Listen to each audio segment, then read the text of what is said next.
মালয়েশিয়াতে আমরা প্রায় 15 থেকে 16 লক্ষ প্রবাসী ভাই বসবাস করতেছি।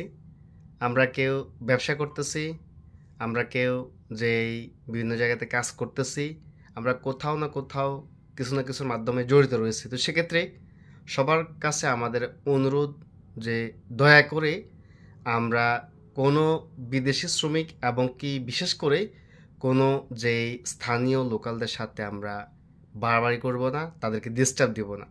বিশেষ করে আমরা দেখতেছি যে দোকানপাটের ক্ষেত্রে যেই দ্রব্যমূল্যের দাম নিয়ে বা তাদের সাথে যে সুন্দরভাবে কথা না বলার কারণে কিন্তু যে অনেক সময় স্থানীয় রাগ করে থাকেন, বা কাজের ক্ষেত্রে তারা একটু যে কাজ কম করে বা মালাজ বলেন যাই বলেন, তো সেক্ষেত্রে তাদেরকে ছাড় দিতে হয়।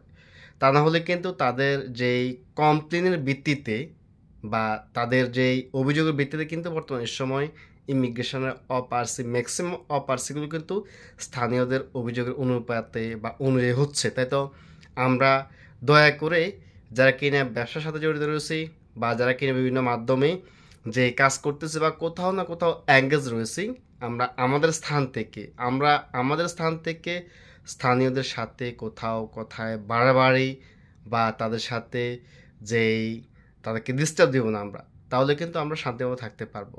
তারা চাইলে যে কোনো মুহূর্তে তাদের একটি ফোন কলে কিন্তু যেই পুলিশ চলে আসতে পারে, ইমিগ্রেশন পাঠিয়ে দিতে পারে তাদের কথার ভিত্তিতে। তো সেক্ষেত্রে যেহেতু ইমিগ্রেশন থেকে সবসময় বলা হচ্ছে স্থানীয়দেরকে আপনারা যেই আমাদেরকে তথ্য দিয়ে সহায়তা করুন, কোথাও যে ইলিগেল লোক বসবাস করতেছে, কোথাও কি সমস্যা হচ্ছে, তাদের ফোন কলেই কিন্তু ইমিগ্রেশন বা পুলিশের অভিযান চলতেছে, আপনারা জানেন। তো সেক্ষেত্রে আমরা এই সমস্ত বিষয়গুলো একটু কেয়ার করি, তাদেরকে আমরা ছাড় দিতেই হবে, তাদেরকে সেক্রেস করতে হবে, যেহেতু আমরা বিদেশি শ্রমিক। তো সেক্ষেত্রে সবাই আমরা আমাদের স্থান থেকে তাদেরকে ডিস্টার্ব না করি। ধন্যবাদ। আসসালামু আলাইকুম রহমতুল্লাহ।